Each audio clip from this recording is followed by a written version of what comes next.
Hey, my lovely lumps. So, this episode is part two of a three-part series. So, I'd highly encourage you to go back and listen to the part one episode before this one if you haven't already.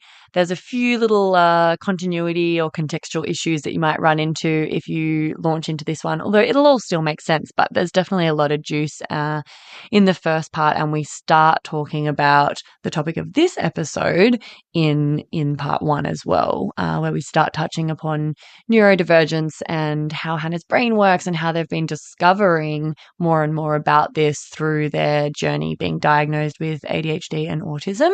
So this is a really dope conversation. I think more people should be having this conversation. And I hope you enjoy. I'm not going to say too much more other than, dive in and enjoy the sort of ASMR-esque sounds of our aquascape in this episode. This one's going to be all about neurodivergence.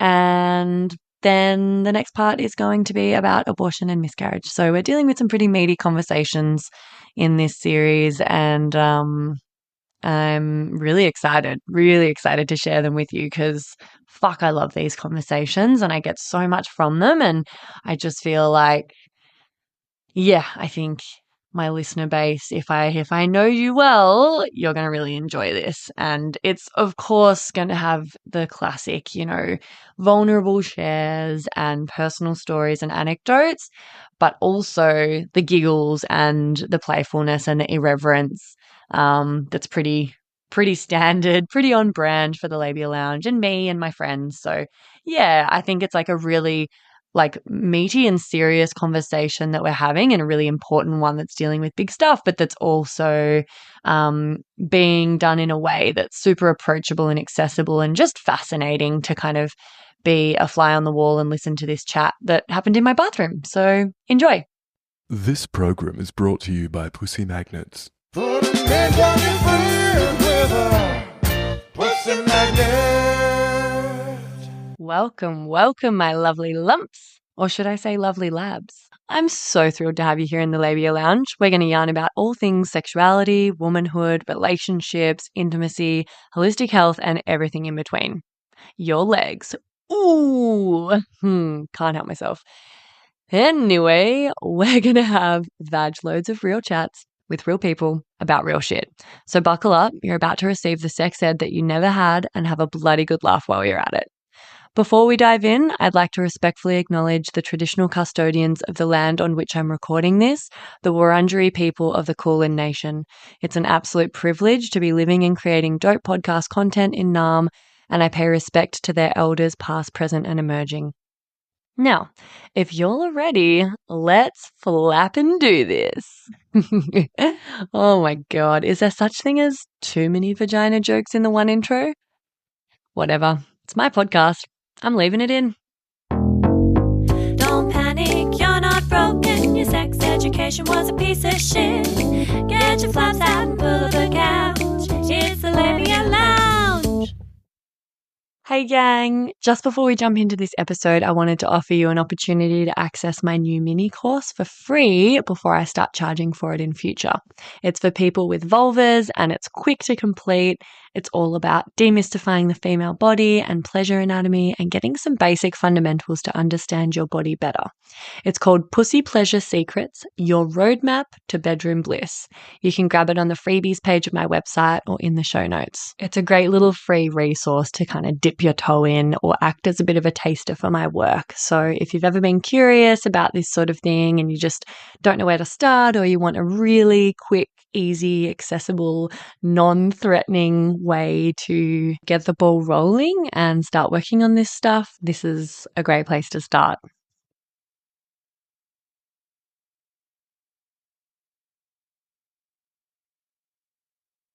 Cool. All right, so part two of our episode. We've now migrated from the public swimming pool to the tub, and it is officially a tub talk now. Yeah, Before it was like a bit of a swimming pool is like a huge tub, totally. but we weren't in it. We weren't in We it, were no. beside it. So now we're in a body of water. Oh. And I think we're going to talk about autism Yeah. and maybe ADHD and just, how you've been finding it adjusting to this like new knowledge of yourself and like this whole new way of like looking at how you look at the world. And I don't really know where to start with questions, but I really find it interesting when you talk about that sort of thing. Okay.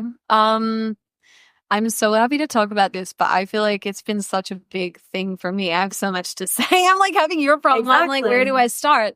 What do you think is like, can you recall anything I've said or like I know you asked a very clever question at the start. Can you also make a more simple form of that question so I can like have a more narrow? I don't even think I did ask a question. You did. Just now. I don't know. I felt like you gave me a prompt. It was very good. Just give me a simple prompt. Okay. How this should come I know, naturally this to me. is like This is my interviewing, job. podcast interviewing. I know. It's Tub Talks though. You're kind of off duty. Exactly. Kind of after hours. Exactly. I am not like evening times. My brain doesn't work. I don't do work things. No way. I record on my podcast in the morning when my brain's like fresh. Yeah. So suck a dick. No, just joking. All right, I'll think of a question. I mean, what have I found super interesting about your journey? Oh, all of it. I feel like when you just get on a roll talking about. Okay. Example. Because this might be easier than asking a question. I think we just like have a conversation, which is what this is all about.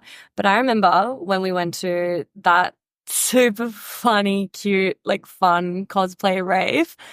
And we're like tourists in this scene. And like we had this big chat about eye contact because there's like definitely a higher proportion of neurodivergent people at those sorts of events. And you really notice them because you are one and have been we're like really learning rapidly about, like you've just been diagnosed and you were like, it was on the brain, you know? Totally. Plus, you like observe people to like an extent that I can't relate to. That's crazy. I didn't really think about that. Like sometimes, like we would have an interaction with someone at like a festival or party and you'd be like, oh my God, like his body language was like, he was so into you or he felt this way. And I was like, what? I didn't even know that. What do you mean? And you're like, oh, well, I noticed that he did this with his like body and he was angling his posture towards you. And then he was also like kind of like looking at you, you know, like you. Totally. I do that a lot. Yeah. And then,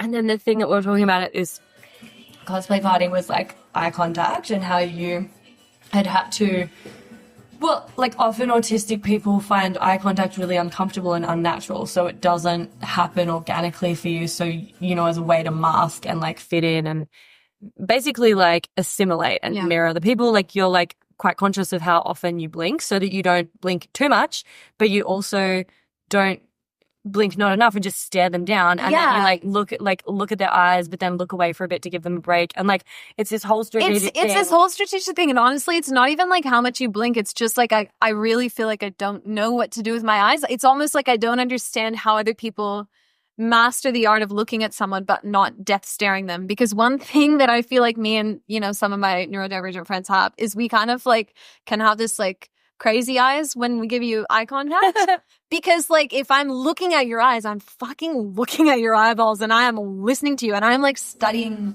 this right now, you know? It's too much for a casual chat, you know?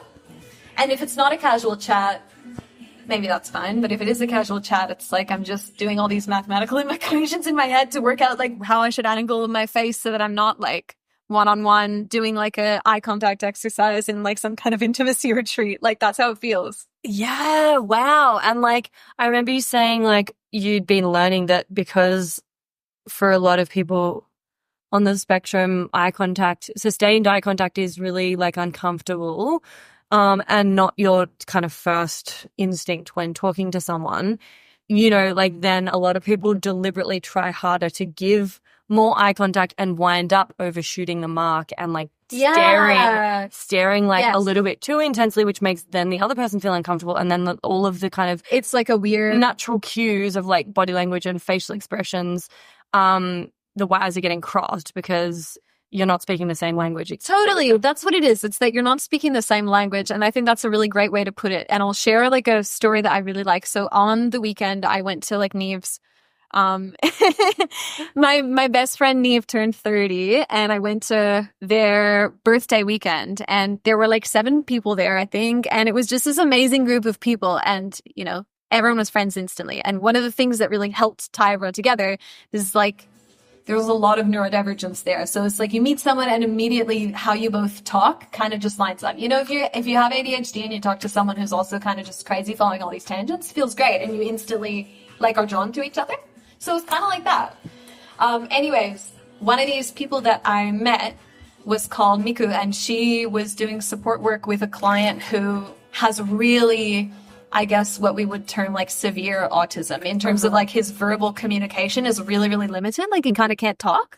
But she was describing his expression of joy when he saw this machine that made bubbles. And she said, like, you should have seen his face. His eyes were like huge. His eyebrows are like pulled back so far. His mouth's open and he's like shaking his hands. Like he's losing his shit watching these bubbles. And it's such a visual language. That it's like, yeah, maybe to the average kid, it's like weird to not duck and do all that instead. But it's still like a way of communicating. And so I guess to me, it feels really apparent when I'm talking to someone who's speaking my language and when I'm talking to someone who's speaking the language everyone else speaks, which is the one that I've learned, but like it doesn't feel like a natural process. Like it feels like all of my social processes are like cerebral.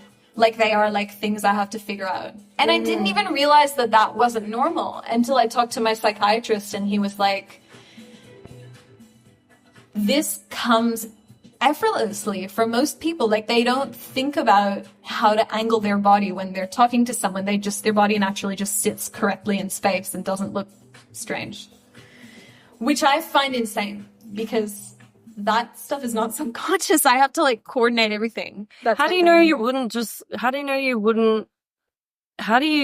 think you would look strange if you just sat how you felt like sitting without thinking about how to angle your body to look? Well, see, this is the thing is, it's not always about like inhibitions. It can be, right? It definitely can be about inhibitions. And one thing that I've started doing with my body, which I really like, is I just randomly do yoga poses. And I'll often do that like when I'm having a conversation with a friend. And I find it like a really kind of grounding sensory stim if I'm just doing a bunch of like warrior to peaceful warriors. Mm-hmm.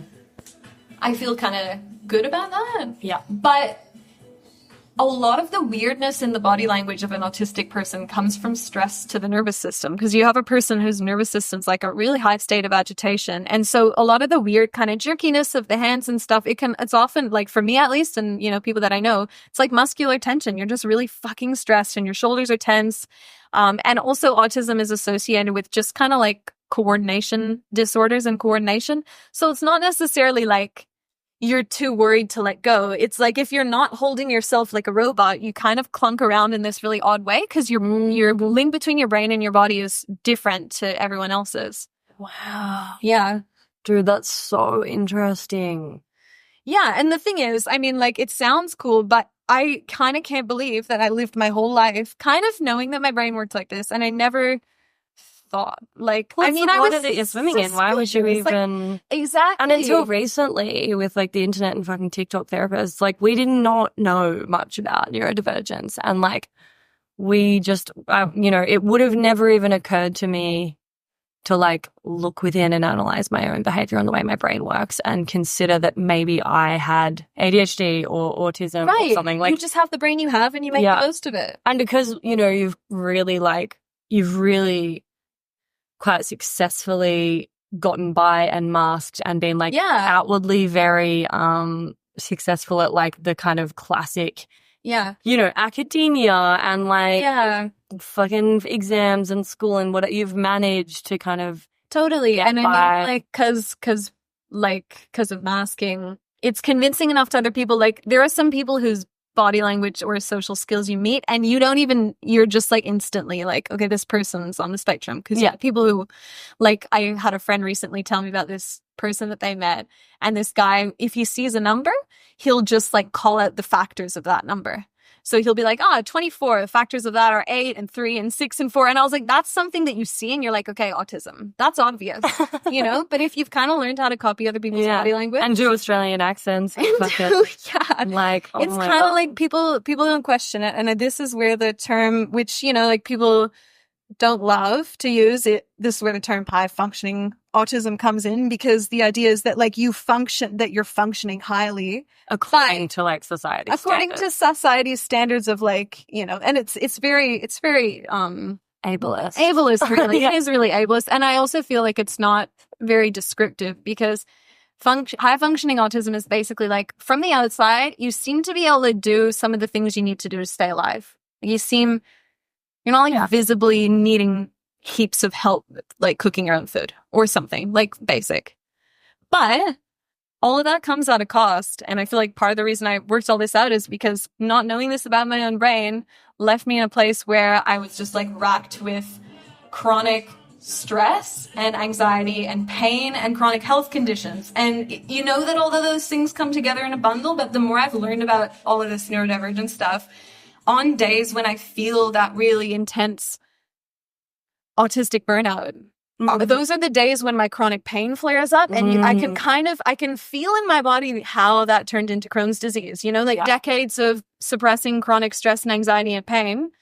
It's kind of, it snowballs, right? Well, if your nervous system is in that state, like, oh my God, dude, like it's so insane that you've just like, and this is exactly what you were just talking about, but like you've functioned so well and passed or like gotten by. Yeah, exactly. That's what it is. Like, it's passing. You're so right. That's a great word for it.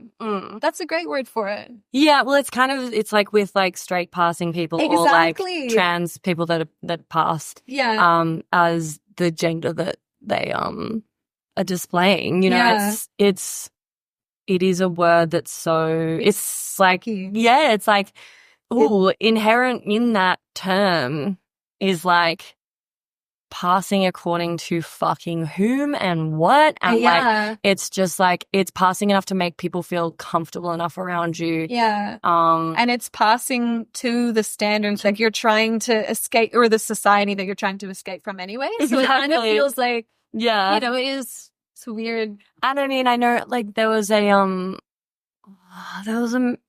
seen it a bunch in like movies with black actors and that are based around black communities and culture, and like the kind of passing, like the more like pale skinned kind of passing, you know, quote unquote, characters get a bit of flack because it's like you can traverse. It's like Indigenous Australians, how like they did take the lighter skinned ones or the half castes or what. Oh my God, it's so insane to think that like people threw around all this language really like commonly when I was in primary school. Yeah, totally. And like I wouldn't have even I wouldn't have known that was racist. I didn't know what racism was. Conceptually yet. But they would adopt those into Christian families and send them to school, and like they pass well enough to be like considered like worthy of treatment of a white person almost or something. Exactly. Yeah. And it's like fuck, and then that almost like adds and not that I have any fucking like, I'm not qualified to speak on this really, but it's just fascinating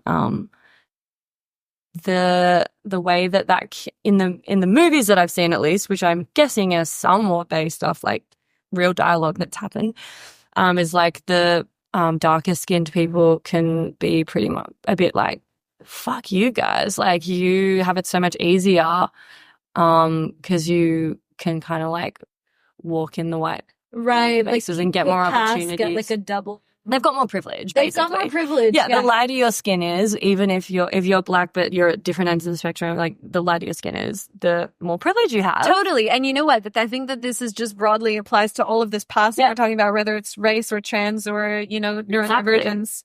If you fit into a category that people are comfortable with, and you pass for being a real woman, if you're a trans woman, or if you don't look Aboriginal, then you're just going to have more privilege and people treat you differently. Yeah, totally. That's just how it goes. And I feel like Obviously I am actually, now that this has happened to me, I'm quite aware of like the amount of privilege that I have, because I've actually, like had the financial resources to get myself diagnosed, and I have a lot of things in my life that I can lean on for support. So I kind of feel like I pass, and also I have this privilege. So it's actually quite hard, because I'm like, I do a lot of like kind of like unhelpful thinking, like, this should be easy, because like, look, I actually have everything I need, and there's people that have it worse, which is true, right? There absolutely is. But ultimately that shouldn't be a reason to discount your own struggle. Which is what I think in my mind. It's just, sometimes I'm like, am I really that? You always doubt your own. Of course. Stuff. We've been fucking raised on, drink a cup of concrete and harden the fuck up, and women are weak, so prove yourself to be strong. So don't admit weakness. Like, I think you and I have spoken about how we are sort of tomboys, and really love showing to people like, I'm stronger than you think I am. I can change a tire. Yeah. I can do shit that you're going to... I'm driving like a big manual van, and like people are like, oh, a girl, a woman, like doing this thing that's usually in the domain of men. Yeah. Like, we love lifting fucking furniture, and people being like, oh, you sure it's going to be heavy? And then just fucking lift it up by yourself. Oh my It's God, like, powerful. I agree. So like, I feel like that attitude of like kind of needing to prove or earn respect and as being sort of strong and robust or whatever, even though we're women or we have female bodies, that turns into like you gaslighting yourself about your struggle and being like, oh, it's like, she's just not complain, like it's not that bad, I can suck it up, I can get through this. I'm tough. Yeah, and I think that when you have like a lifetime of not quite knowing how your brain works, and when you don't know how your brain works and you have struggles, you kind of just blame yourself. And so I feel like I have an extra layer like just constantly suppressing things that I want, or things that I initially feel like in my sensory experience that I should respond more thoughtfully to, but that I'm just used to shutting down like completely. Yeah. You're used to having to bypass your needs to kind of continue masking and push past your threshold for like all sorts of things. Yes. And the thing is, I actually think that alone in itself is one of the reasons that autistic people tend to kind of go a little bit hard in some areas. Like if you think about like, like an expert athlete, like let's say rock climber who is climbing rocks and their hands are getting torn to shreds. But if you're kind of used to disconnecting a little bit from your sensory experience, because it's a crazy world out there, that shit of climbing up a rock, it's actually very satisfying.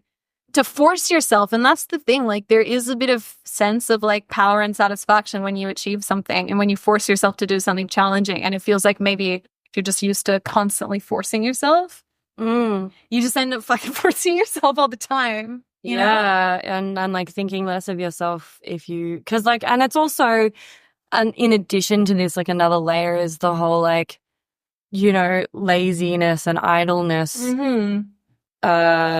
Fear or like aversion that we have as a society. It's like you got to be productive, you got to be busy. Yeah, totally. Proactivity is really respected, and like relaxing is basically seen as lazy or weak or idle, and you're a fucking bum, and like you always could be doing more, should be doing more. So it's like the whole boss bitch culture and the like busy. Yeah, so it's like there's so many things that, I mean, there's this cool account, I think she's like offline now, but I used to follow this account. I think she was called the Nap Ministry, and her whole thing was like how to like slow the fuck down and relax and like reclaim doing nothing and like being relaxed and like it was activism against busyness, the busyness epidemic. Yeah.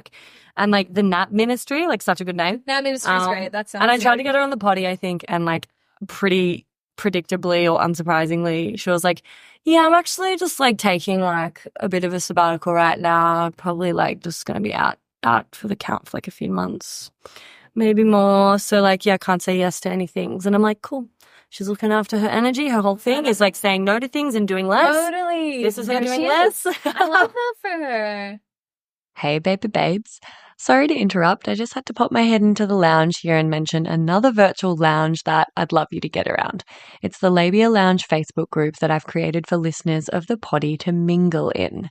There you'll find extra bits and bobs like freebies, behind the scenes, or discounts for offerings from guests who have been interviewed on the podcast. There'll also be, hopefully, inspiring, thought-provoking conversations and support from a community of labial legends like yourself. My vision for this is that it becomes a really supportive, educational, and hilarious resource for you to have more access to me and a safe space to ask questions you can't ask anywhere else. So head over to the links in the show notes or look up the Labia Lounge group in Facebook and I'll see you in there. And now, back to the episode. Yeah, it's that. And I think, wait, can we scroll back? What was this ministry from? What were we saying right before this? Because I was going to say something You've related. just been bypassing your body's needs so much and overriding. Bypassing your body's needs. And then you get so used to doing that. Oh, okay. I think what I was going to say is like, yes, all of that's really hard. But I think the thing that makes it really, really hard is when you still kind of manage to pass, and you're not just passing to society, you pass to yourself. You look in the mirror, you're like, there's nothing fucking wrong with you. Why is everything so hard? Why are you so like awkward all the time? Why are you so depressed all the time? Why are you so scared all the time? And you have all this really intense emotional information. And that's one of the things about having autism is that the way your brain parses emotions is a little bit different. So sometimes it can be hard to like process emotions. At least, you know, I used to, and this is the thing, I used to think, well, like, I'm really self-aware. I've been going to a psychologist for 8 years. But like, that was a process of intellectualizing my emotions. That's why I like going to psychologists, because they help me to like understand my emotions better. Mm-hmm. Anyways, that's one of the many reasons. I have a lot of tendencies that it's been helping with that. Also, because you hold yourself and get held to really fucking normcore standards of neurotypical fucking people, and like because you pass, and everyone's like, because you pass, and you pass to yourself. And so what ends up happening is you go, okay, well, if there's nothing quote unquote wrong with me, then I must just have some kind of like moral failing or some kind of character flaw that just means I'm shit. You know, you just end up kind of feeling shit. You end up feeling lazy, or you end up feeling like a loser, or you end up feeling like just, you know, it has to be true, because why else would I be so depressed and so like lost and so apathetic and so lonely and so tired and so sick? And you just think of all these things and you're like, well, I must suck. Like I must just be kind of shit at being alive, because I seem to have this shit ton of problems. And then you get diagnosed and you're like, whoa. Because the thing is, once you know what's going wrong with your brain, and I think that this is true for anyone, regardless of if you're going to get a clinical diagnosis or maybe even, you know, fall into the criteria of having autism or ADHD, if you understand what's gone wrong with your brain, you can do something about it. If you just kind of feel shit and you just kind of distract yourself, or you don't kind of think too much about it, you can't ever make progress, you know? Yeah. So it feels like when I got diagnosed, I always say it made me feel like I have the instruction manual for my brain for the first time. Because I'm like, okay, cool, I have ADHD, which means that when I'm doing something boring, I'm either going to put on the Shrek soundtrack, because that fucking slaps. Have you heard the Shrek and Shrek 2 soundtracks? I remember having heard that. Amazing. Yeah. And like growing up in an ADHD house, my mom used to have cleaning festivals. So she would blast like a huge album, like a big one, and she would just be like, all right, clean as fast as you can, you know? And like, when you know you have ADHD, you're like, shit, that's all I have to do to help myself to clean. And look, I still fucking hate cleaning. I don't always turn on Shrek when I'm, you know, tired at 10 o'clock at night and all my laundry needs to be put away. No, but I do a lot of other things that help me. And I feel like my life is still very, very, very, very, very hard, but now it feels like I'm on the same team as myself. And I don't know all the answers, but like, at least I'm working with myself rather than just judging myself for not being able to perform how I think I should. Dude, yes. And you've got so much more data now, and you can start putting things in place, trying out different strategies, seeing what works. Because also, like, I guess a cool thing about how your brain works is that it's perfectly equipped to just special interest the fuck out of autism and ADHD. I know. And then learn heaps about it and then figure out, and you know, you're already doing like yoga teaching and meditation, which you'd already figured out that was like this way that you could get more in your body and actually release some of the tension and soothe your nervous system. So that was a regulation tool already. Yeah. Now you can add all of these other, you know, you've been like buying like a bunch of cute little, like not fidget spinners, but like things, tactile things that you can use instead of stimming, to like play with, like, you know, like those Rubik's Cube things or like little puzzles. And like, you know that, like we had a chat because I was like getting really frazzled by all the movement. We did a video call and you were constantly moving and doing like task after task or going for a walk or like constantly moving around. And I was like, whoa, I found that so frazzling. Like it was sizzling my nervous system and I was struggling to be present to have the conversation. And you're like, oh my God, well, I can't sit still. It feels like my brain is on fire and I'm going to spontaneously combust. I need to be like doing something while I talk. So then we're like, okay, maybe we don't do a video call. We just have a phone call and then you can put around, do whatever you need to do. Yeah. And I can do what I need to do to be able to concentrate on the conversation because our needs were completely different. Totally. So now you've got like all this new knowledge. You can make strategies. Exactly. Yeah. So what sort of shit have you been changing up since you realized? Like for both? Yeah. Well, I think that, I mean, this is basic. Wearing loops really helps me. Like when I am somewhere in a car, in the city, like anywhere where there's ambient noise, they really, really help me. And I know that sounds basic, but like I wouldn't have known that I had a sound sensitivity until I tried loops for the first time. Because I'm so used to just pushing through. And then I was kind of like, I drove to work and I had my loops in the car because my car's kind of a bit like like air sound. Got to work and I took out my loops and I was like suddenly aware of the fact that I wasn't like stressed out of my mind. And I was like, what? So that means every morning I drive listening to that and I get to work and I'm so stressed, but I like was just used to being not stressed. Yeah. So I didn't think to question it. Yeah. So, well, also with the earplugs, it's not just a sound sensitivity that's helping. Like, if you put your fingers and maybe a fucking earbud, something, a little bit of pressure inside your ear, like that activates the vagus nerve and then like calms your nervous system. Like, it's a nervous system hack. Exactly. And to be honest, I think sometimes when I use them, I'm like, oh no, I just kind of like how that feels right now. Like, it just kind of feels quite nice to just have something there. Well, it's like the door's closed. No little surprise visitors can go in there. You know, it's like their little, say you're in like the Wind and the Willows and you are the badger and your home is underground and there's like a round or like a Hobbit home kind of thing with like a round wooden door that's like a cork and it just like closes. Your ears are like, you know, all tucked away in there. Feel safe. Yeah. You know, like nice and sheltered. Yeah. So it makes sense, you know? It's very comforting. Yeah. So I mean, like, that's a really basic one. That one was one of the first things I did because I was like, oh, I don't have to do any personal development. I can just buy earplugs. That helps. Fuck yeah. Which was kind of awesome. Colored lensed glasses really help. Soothe the nervous system. Really? Oh, I have pink glasses. Regulation. Oh, and my new glasses are orange and I love them. So maybe that's why. That's a big, actually, I've still got to send you, I need to get them on as guests. It's been in the works for like a year, but I still need to send you that content by like, I think it's Kathy and Matt. They were like nervous system and like neuro specialists that I learned from in that Entrepreneur Accelerator. Yeah. And they did like a bunch of insane content around like nervous system hacks to like help regulate and stuff. And like some of them were actually just as simple as like, you know, the different colored lenses in your glasses. And it's just interesting because it's really sciencey way it works. Totally. Yeah. It is very cool. Yeah. And like you're saying, a lot of them aren't like, they're not things you would expect. To make that much of a difference. Yeah, to make that much of a difference, or even like you wouldn't even think of colored glasses. No. You know? No. So yeah, that is really cool. And I think what that's kind of led to is me getting better at understanding what I need. Because the thing is, if you have a lifetime of like ignoring your needs, when you get signals from your body, you're not used to interpreting them. So you're bad at interpreting them. So it's been really interesting to be like, okay, like here's the first step, even noticing agitation in your body. If it's there all the time, you're not going to notice that it's there, which is why yoga is so good for me because it makes me tune in. So the more of the yoga I've been doing over the years, the more now I'm like, okay, my body's feeling like I'm fucking amped for some reason. And I'm just better now at going, okay, I'm thirsty.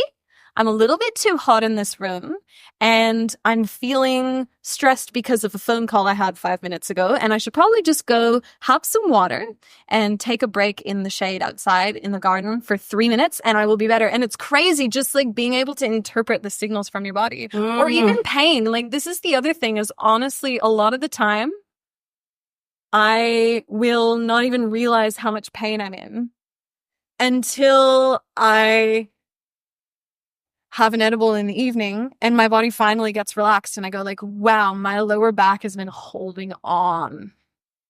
So it's like this whole process of finally, it's like I'm starting to connect the dots with my body in a way I haven't and listen to it. And now it's like, yeah, I still have trouble with things that other people don't have trouble with, but I know what's going on.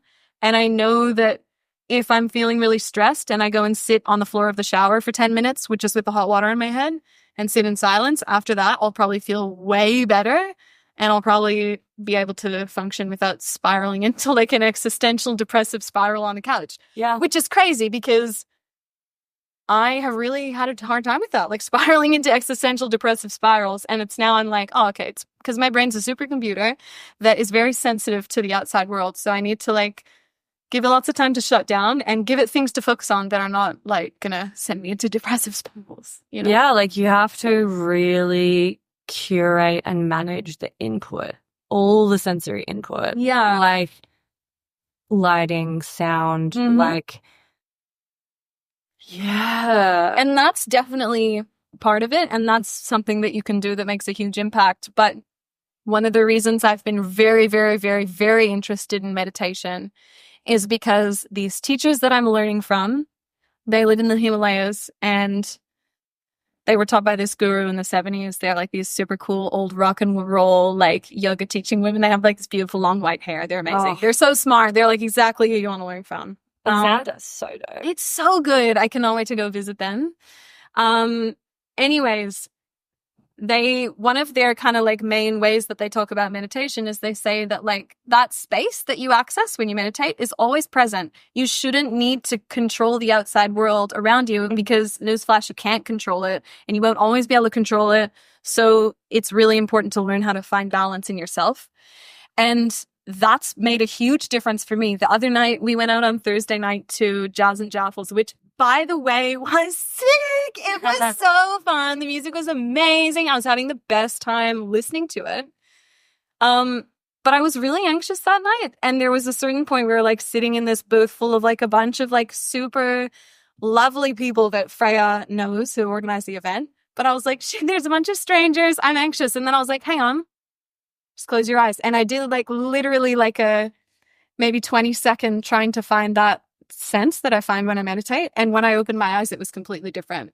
And that is why I am obsessed with meditation, because it's like, sure, I can wear loops, but sometimes I'm going to be in a noisy bar surrounded by strangers and I'm going to need to be calm enough to have a good time. Yeah. You know? So I can't wait until you start teaching this type of meditation because it sounds like such a fucking weapon of a tool to like self-regulate, and like it is. I'm really keen to learn it. I feel like I don't relate to like a lot of the stuff all of my neurodivergent friends sort of tell me about their experience, but there's definitely stuff that I do relate to, and like sensory sensitivity can definitely be a thing for me. It really changes for me depending on how many spoons I've got though, and how tired I am and where I'm at in my cycle and like how drained my social battery is, or how like so many factors. So it's a little bit less predictable for me. Yeah. But yeah, like sometimes I just feel like very sensitive to fucking everything. Yeah. So yeah, like would love just like some, even though like I know so many tools for this stuff, but I find it really hard to practice what I preach with regards to that sort of thing. Yeah. I just haven't felt like I've had the energy to like work on myself hardcore, like since the breakup, basically. I'm just like, even though now is when I need it the most, but I just like don't have the self-discipline right now. But yeah, super keen to like learn off you, and hopefully soon enough you'll Were you still planning on doing an online course with that, or starting to just run classes? Well, I think what I'm going to do is I'm probably just going to start recording classes and putting some of them up on YouTube for free, and then putting some of them like behind like a tiny Patreon or something. Cool. Something like that. Haven't worked it out yet. Yeah. Because I do want to do like a really comprehensive course, but I would love to spend a few months in India with my teacher, recording interviews with her to be able to do that in a way that I'm happy with, you know. I don't want to make a course and then be like, and then go to India and be like, well, I should have waited like a year. Yeah. No, that's good practice. Just starting to make videos. So I'm just gonna start making random shit because I always have cool ideas. I'm like, oh, I should have a meditation for this like really niche thing. Because like I don't know about you, but I really like, if I want a yoga class, I usually have an idea of like what I want. So I'm like, okay, vinyasa sequence, like shoulders or 30 minutes, or like I feel like you can always find something really specific. And I want to make videos that are like targeted for things, not just like I don't know. I'm such a like, I just want the full general full body flow. I'm like, my brain doesn't work the same.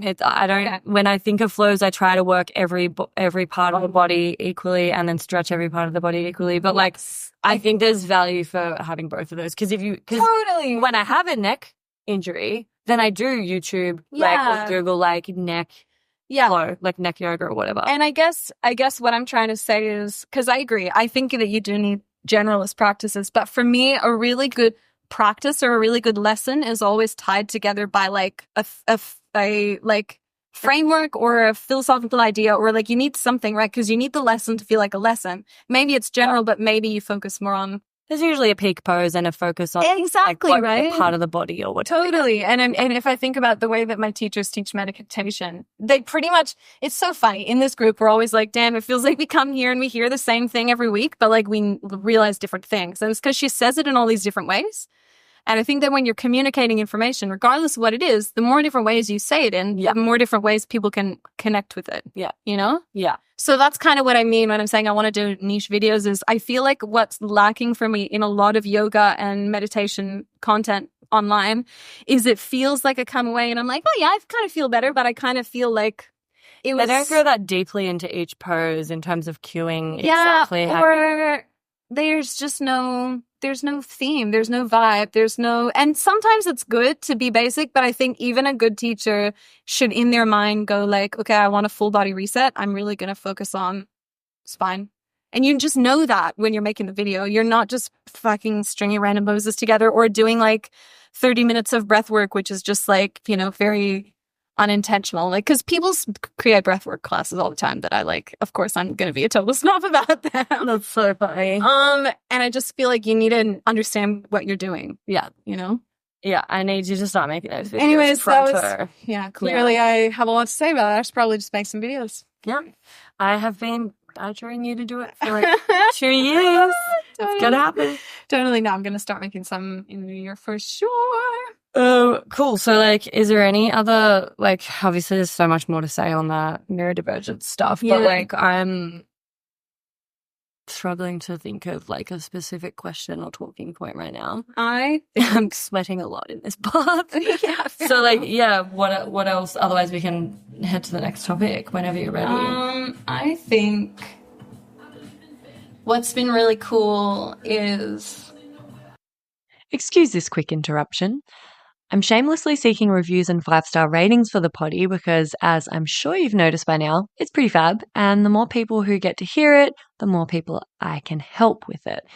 Reviews and ratings actually do make a big difference to this little independent podcaster, and it's really easy to just quickly show your support by taking that simple act of either leaving 5 stars for the show on Spotify, or even better, writing a written review and leaving 5 stars over on Apple Podcasts.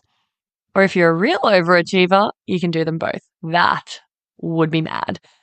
If you're writing a review, though, just be sure to use G-rated words, because despite the fact that this is a podcast about sexuality, words like sex can be censored and your review won't make it through the gates.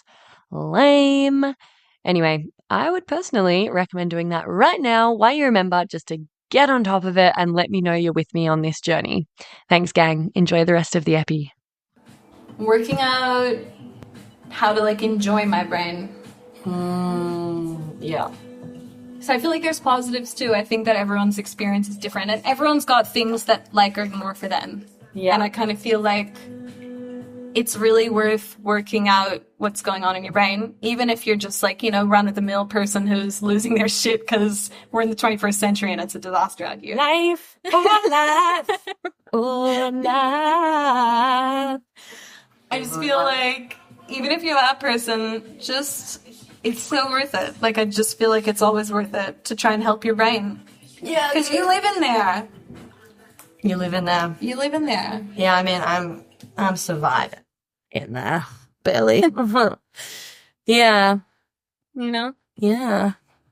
I don't know. Do you feel like I feel like we've spoken about so much more with regards to this, but I can't pull it to mind right now. Okay. Has it been more just like anecdotes about how things feel for me or how things are for me, or has it been more like things that I do that I'm doing differently now? Both. I think it's just so interesting to me because, like, it's the sort of stuff that I don't, like, when you come to me and you're like, hey, so, like, do you also pay attention to, like, how much eye contact you're giving someone, or, like, that's the only example I have right now, but, like, you're often like, oh, like, is this a me thing? Is this a neurodivergent thing? Or is this an everyone thing?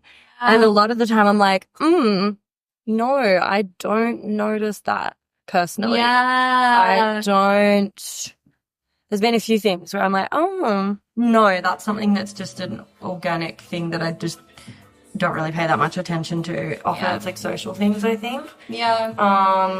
Well, I mean, like, I think one example today is, like, you were putting the batteries in this mic, and I was like, oh, those batteries are the wrong way. And you were like, no, they're not. And then I was like, oh, the way they've been painted looks different to the Duracell and Energizer battery, because those batteries are painted like this. And you looked at me like, what the fuck? Like, why are you telling me how the Duracell battery is painted? And for me, it just feels like when I look at things, there's just an overwhelming amount of information everywhere. So I think that's part of what's so overwhelming about being in my brain that I've kind of worked out that other people don't do. This is the crazy thing, is to realize that, like, okay, here's a really, maybe you'll appreciate this example. So on the weekend, one of my favorite things to do has been to, like, do cute table settings. Because when you're having dinner with friends, it's a great time to, like, light a candle, get some flowers out, right? Everyone thinks that's cute. But, like, I love making it, like, max cute. Like, really fucking... Well, like 6 candles cute, because I got that. Yeah, girl. it's popping off in here. It's popping off in here. You are welcome. It's good. It's and good. Did you notice there's rose petals in the bar? Yeah, I noticed it smells amazing. Yeah, boo. Got you. Oh, no, sorry. Dinner table cute. Oh, yeah, cute dinner table. Okay. So anyways, I was like, oh, tomorrow night, if it's okay, I was talking to, like, one of the girls. I was like, I'm going to get the seals and the eagles out of your room. And she was looking at me, like, to decorate the table. She was like, she didn't even know what I meant. And I was like, oh, on your bookshelf in there, you have 4 ceramic eagles and 3 ceramic seals. And she was like, oh, yeah, sorry, I guess I just didn't count all of the ceramic figurines in the house. And I was like, that's okay, I did it for you. Like, there's in your room, there's 4 seagulls and there's 4 eagles and there's 3 seals. And in that moment, I was like, isn't that weird that that's just what my brain does? I walk around an Airbnb. I was like, oh, which bedroom should we sleep in? I glanced in all the bedrooms and somehow I logged that away. Whoa. And so it feels like I didn't know that other people's brains weren't saving all this either. You said something, in response to the battery, because I was like, oh, I just don't, I don't think I've ever paid attention to what the batteries look like. And you said, like... And then I was like, oh yeah, that's just my brain, like, saving data that I don't need. Yeah. Dude, it's so wild, because I am not observant. I've gotten less and less observant. It's like my brain's a saturated sponge that can barely take any more information in. So anything's not absolutely essential to my fucking survival in that moment, I don't pay attention to. So I would be the worst eyewitness, because I don't even remember, like... I don't even remember. Like, it's wild. I just don't pay attention to shit like that. And, so and that feels very much like something that is a lot more pronounced the older I get. But I think it's more because it's, like, the more dysregulated I get. That's a huge thing, of course. Your brain can't, like, do shit it doesn't need to do. It's already trying to do the shit it's doing. Do you know what I mean? And, like, I feel like it's so much hard, like, for a number of reasons, just the amount of, like, screen time, the, you know, burnout and the like instability, uncertainty, stress, blah, blah, blah, has meant that like, I just like, it's taking all of my bandwidth and more just to like survive and do the bare minimum. And I've really noticed, I'm like, whoa, okay. Stuff that I used to just do on autopilot that was not hard for me. And I used to not relate to people when they're like, oh, I just can't like, I can't get around. I can't like, you know, cook for myself regularly, like having to go shopping and figure out what you're going to cook and like know what ingredients you have to buy and then actually cook the thing and then and I loved cooking and going food shopping, and I used to like do it hard. Like I would get so excited about like I was obsessed with food and I was studying cooking, I guess, but like even before that and after that I would look through recipe books for fun and just like plan different meals I was going to cook that week and like get all the ingredients, and it was like a really fun therapeutic thing to me. Now I cannot think of anything worse than going to a supermarket and having to think about what to cook and then actually cooking it. Yeah. Fucking sometimes even eating feels hard. Yeah. So it's like, totally. Whoa, okay, that's like not a personality thing. I've always been into cooking and like quite good at adulting and doing, you know, I moved out of home when I was like 17 and I like built a fucking house with my boyfriend when I was 18. Like I've been at least attempting adulting since pretty young. I've been very independent, and now I'm like the least independent. I'm just like, well, you're struggling. just tired. You're burnt out, right? Like you're burnt out. It makes so much sense. But I'm like, how much of that is like maybe some sort of neurodivergence that's finally catching up with me that I can't mask anymore? Or like how much of my sensory sensitivity or my sort of like low bandwidth, low spoons, maybe I'm just a sensitive person and I'm just dysregulated.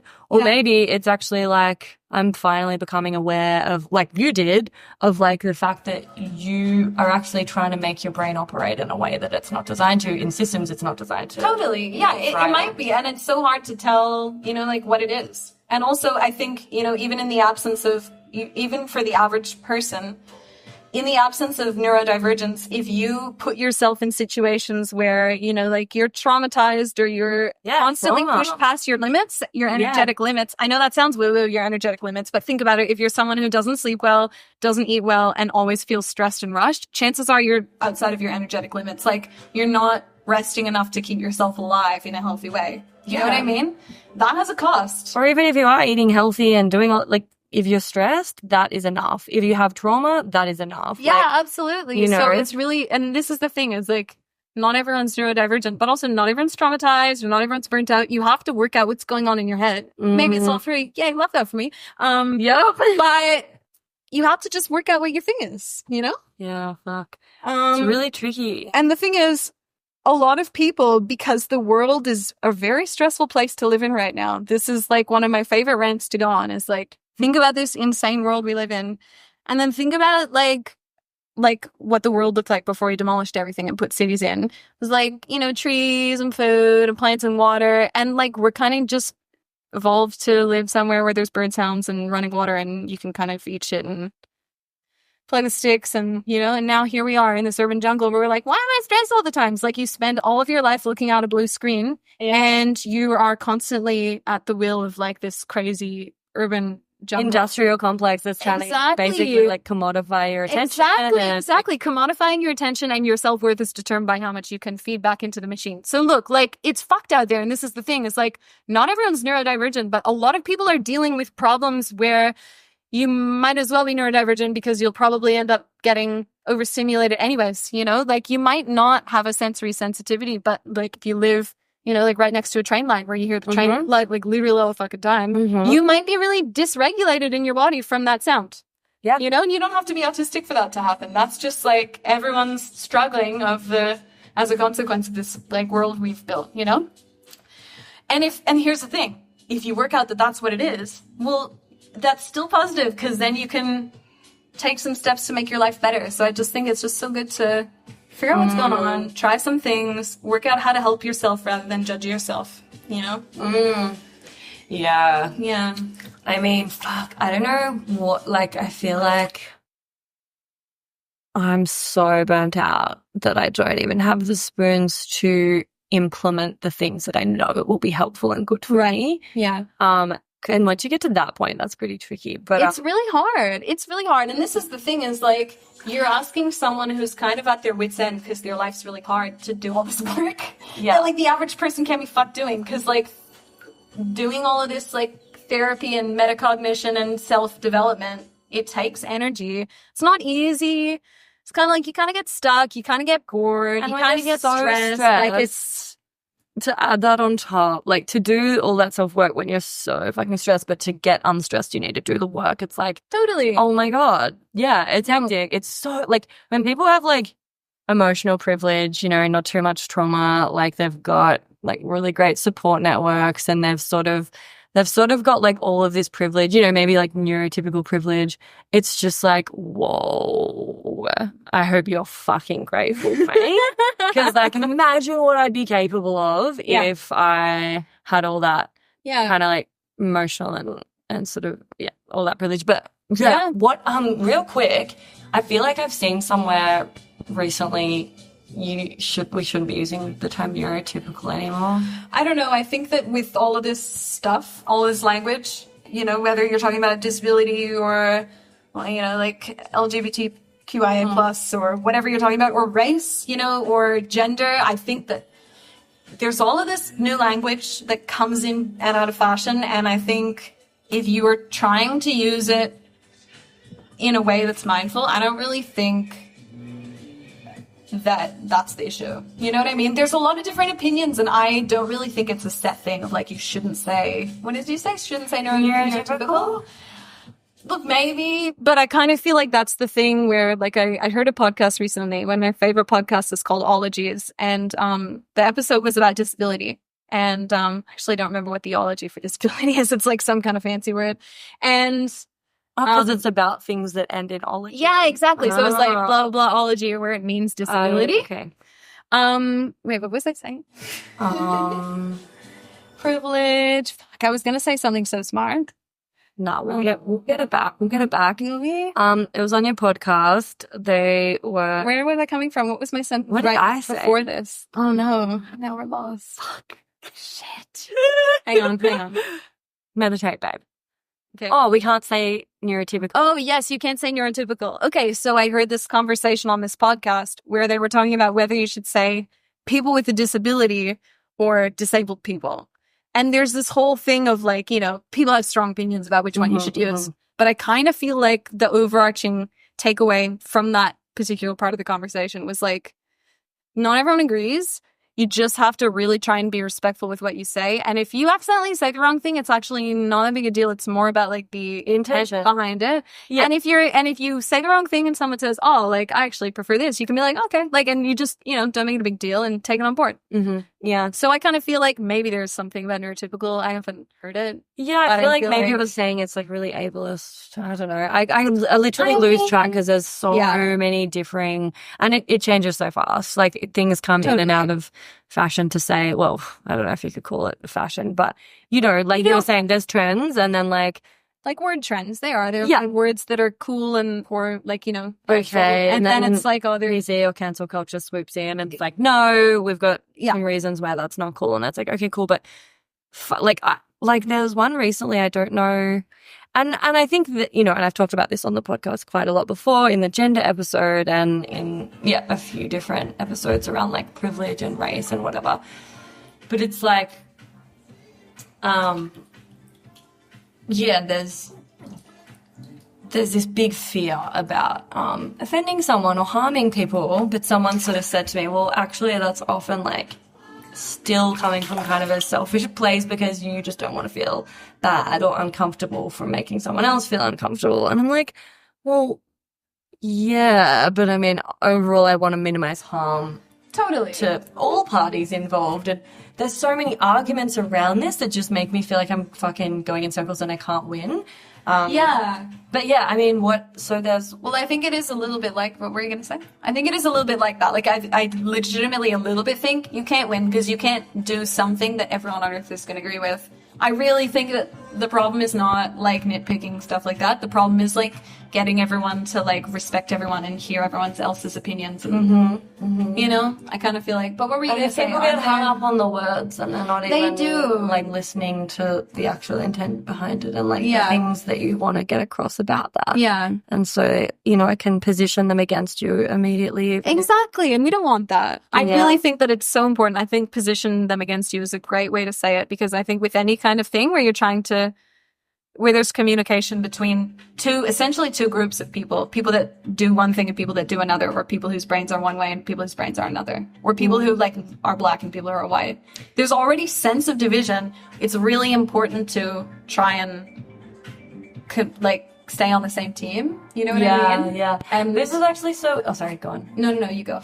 Oh, it's just really interesting because, like, I don't think you've heard it, but, like, the Top Talks, the first one I did with Max, we ended up talking about similar stuff around race and, like, privilege and... Yeah. Because, like, Max... Yeah, and then I did a whole episode unpacking it kind of thing. Yeah. Maybe I sent you that, actually, and you were like... Oh. You gave me feedback. Oh, yeah. Yeah, anyway, so, yeah, it's interesting. So, yeah, anything else with regards to, like, the neurodivergent journey?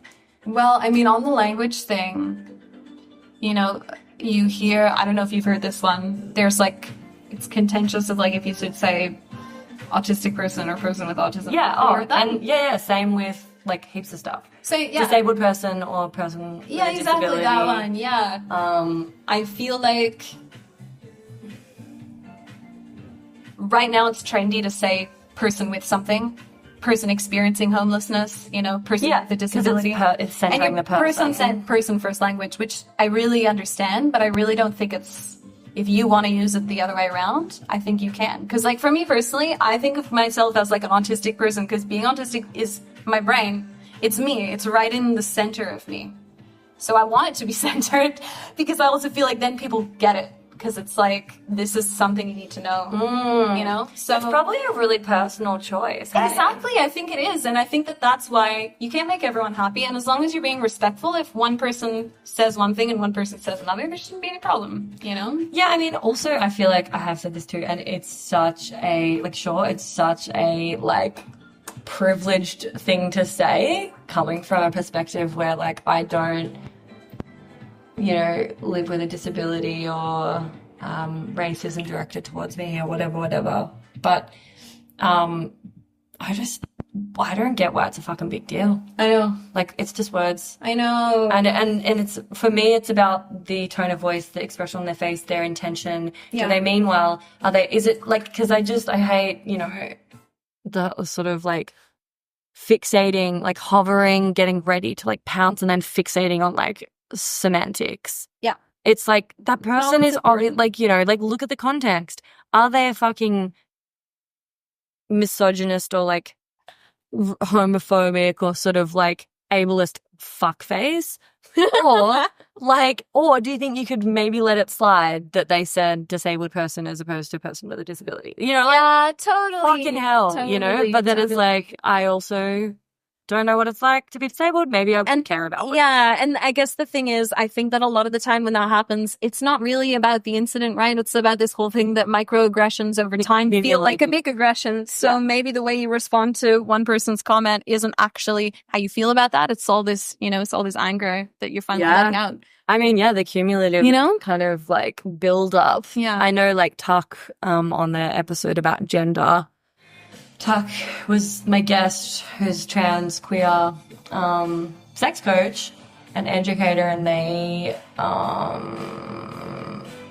were just like, yeah, you know, if people get your pronouns wrong in isolation, those are like tiny little things, but it's like scratching the same little bit of your skin over and over and over again till it turns into a scab, and then you're picking the scab, and then, you know, it's cumulative. So like all of these little things wind up feeling like a bigger deal because, you know, they've lived their whole fucking life. And and I get that with other things. Like, I just feel like it's really difficult not to, like, a really, like, common example that's on a bit of a, like, a bit more general is when, you know, we're really encouraged not to superimpose our exes on our new lovers and like treat them with being informed by the traumas inflicted by past people. Right. Because they're a new person with totally different intentions and they treat you differently, and like it's not really fair for them to be sort of suffering treatment that they didn't earn or like deserve or whatever. So but it is really tricky if you have a bunch of trauma or you have trust issues based on people betraying you. And, you know, you do sort of, maybe you've got attachment wounds or whatever. Like it can be it needs to be a very conscious, like intentional process to not basically like punish your new lover for shit that men did to you in the past or whatever, for instance. Yeah. Yeah. Yeah, because it's cumulative and like even just like, the like 50th fucking time someone found out what I do for work and had a particular kind of reaction, or just like, you know, I'm so intolerant now because it's been years of like fielding. You're sick of it. That sort of stuff. So, Totally. Yeah. Anyway. Hey, me again. If you'd like to support the potty and you've already given it 5 stars on whatever platform you're listening on, I want to mention that you can buy some really dope merch from the website and get yourself a Labia Lounge tote, tee, togs. Yep, you heard that right. I even have Labia Lounge bathers. Or a cute fanny pack if that'd blow your hair back. So if fashion isn't your passion though, you can donate to my Buy Me a Coffee donation page, which is actually called Buy Me a Soy Chai Latte, because I'll be the first to admit I'm a bit of a Melbourne cafe tosser like that. And yes, that is my coffee order. You can do a once-off donation or an ongoing membership and sponsor me for as little as 3 fat ones a month. And I also offer one-on-one coaching and online courses that'll help you level up your sex life and relationship with yourself and others in a really big way. So every bit helps, because it ain't cheap to put out a sweet podcast into the world every week out of my own pocket. So I will be undyingly grateful if you support me and my biz financially in any of these ways. And if you like, I'll even give you a mental BJ with my mind from the lounge itself. Saucy. I'll pop the links in the show notes. Thank you. Later. Cool. Do you want to have a little like break, get another drink? Yeah. And then we take can a break. Launch into Part 2. part 3. We'll talk about the miscarriage. Anything you want to like wrap a bow on this episode with? Like, say it's like the final thing that gets said before my outro kind of thing, to like most of the time I just end them so abruptly because like the recorder's died, or like we just fucking stopped talking about anything relevant, so I just have to like cut it and it's very abrupt. Yeah. Okay, well, I think I want to say I feel like there is this idea going around of like people eye rolling going, fucking everyone's neurodivergent these days. Yeah, totally. And yeah, like more people are getting diagnosed. And it, for me, did really feel like I was really resistant to a diagnosis, because I was like, here I am just fucking jumping on the bandwagon like everyone else. Yep. But I think that it's worth, whoever you are, whether you're neurodivergent or not, thinking about how your brain works and what your challenges are, because I think that we're discovering now there are a lot of really brilliant people who are very dysregulated and tortured because they just haven't got the right tools. Yeah. And maybe your tools aren't the autistic ADHD tools that I like to use, but maybe there's something else. And I feel like I can figure it out. And the other thing is, if you are neurodivergent, you've got a cool brain and it can do cool stuff, even if you feel useless all the time. Because I definitely feel like that a lot. Seriously, like I've had days where I just feel like I don't know, like I'm in a cloud the whole day and I can't seem to move or accomplish anything. So it sucks to feel like that, but you have to work out what your brain is good at. Because if your brain's crazy and it remembers what all of the different battery brands look like, you know, there's a chance that it can remember some cool shit that might help you be really good at something. So you just got to work out what that thing is for you. Whoever you are out there. Fuck yeah. Mic drop. I love that. Yeah, and I think just being, even if you are pretty certain you're neurotypical, if that's the fucking acceptable word, you know, you might have a friend or a relative or a child or a parent who, like, you know, is undiagnosed or diagnosed, and like you just would benefit from understanding a lot better Yeah, how they work and how you can work with them to kind of take the load off them from constantly having to mask and like hold themselves to the standards and expectations and like behavioral kind of scripts that the mainstream neurotypical sort of people expect. Yeah. It's exhausting and they'll end up fucking burnt out. So just like, yeah, getting a little bit informed about it. And, you know, because I think it's good to be trauma informed. It's good to be like, you know, neurospice informed. It's good. I mean, it's just good to kind of understand a little bit about all of this stuff because you'll have people around you that will like really appreciate you being understanding in a safe space and sort of like making an effort to kind of attune to them for once because like, you know, generally people on the spectrum or with a neurodivergent brain have to fucking force themselves to fit inside our box and our expectations and like always do the emotional and mental labor so that we're comfortable because otherwise we would be thinking they're weird or like not know how to sort of handle their behavior or whatever. So yeah. And you know what? I will just interject here because this, what you've just said is something that me and my friend Neve, who's also autistic ADHD, talk about all the time. We're like, here we are, we're fucking autistic, we're struggling, and we're getting labeled as having like some kind of social deficiency when really, in reality, look at all this social work that I'm doing constantly and no one seems to care enough or notice enough to try to cater to my needs.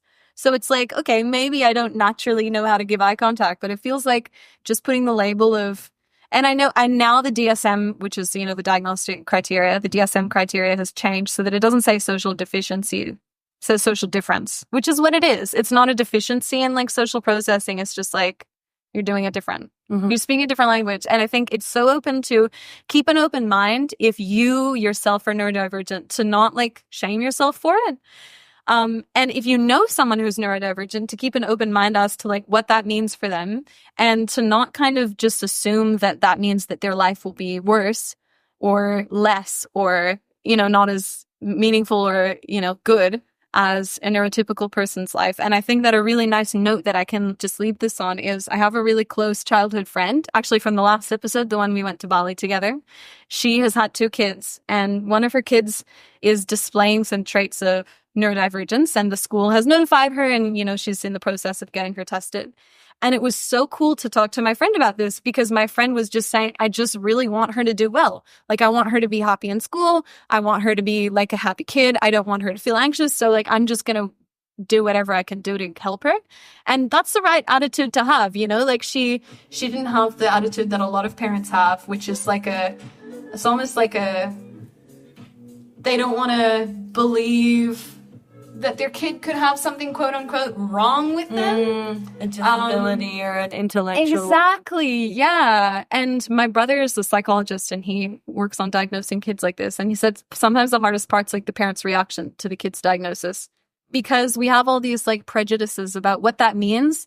And, you know, all of this ableist language, you know, suggesting that if you have something different about your brain, you're like less than, or you're dumb, or you're handicapped, or, you know, it's like, it's kind of just, I think that's one of the biggest parts of the problem. So I think it's a lack of understanding from us neurotypical. Well, I don't even know if I fit into the category of neurotypical, but it's a lack of understanding and like therefore empathy and compassion from like neurotypical folk. Yeah. If people understood it, if it was like common knowledge, if it was included in like our kind of EQ, like our emotional intelligence, to kind of just, understand a little bit more about neurodivergent needs and disabled needs, like it would just be so different. You wouldn't feel the need to fucking mask as much. You wouldn't be, it would be so different. So it would be really different. Yeah. So I think,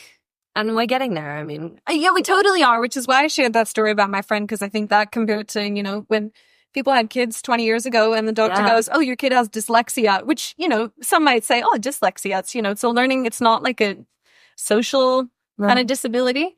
But even something like that, or even being left-handed, the parents are like, no, you're not. Like there's this pressure to be like this perfect, like totally white Christian capitalist machine who has nothing wrong with you. But like, if you can just kind of keep an open mind and be like, okay, my kid has X, that means that they might struggle with this, but they might We're gonna actually be just adapt. amazing at this, and we'll see what happens. Yeah. And we'll just like adapt accordingly how we run things in the household and how we help offer them learning opportunities. Totally. And that's not to undermine how much work this is, but I guess the idea is that in general, it's nice to approach neurodivergence with the sense of like curiosity about like, what might this mean? And what can I learn here? Rather than like a sense of, like, oh no, it's malfunctioning. It's defunct. Yeah, exactly. Exactly. So whether that's going on in your brain or someone else's brain, it's, I think, cool to think about it like that. Fucking oath. I think that's a wrap. That was an incredible conversation. Thank you so much for being really like generous with all your thoughts and also just very vulnerable talking about like how fucking rough it gets sometimes. Yeah. Appreciate that. That's all right. Thanks for the chat. And that's it, darling hearts. Thanks for stopping by the Labia Lounge. Your bum groove in the couch will be right where you left it, just waiting for you to sink back in for some more double L action next time. If you'd be a dear and subscribe, share this episode, or leave a review on iTunes, then you can pat yourself on the snatch because that's a downright act of sex-positive feminist activism, and you'd be supporting my vision to educate, empower, demystify and destigmatize with this here podcast. I'm also always open to feedback, topic ideas that you'd love to hear covered, questions or guest suggestions, so feel free to get in touch via my website or over on Insta.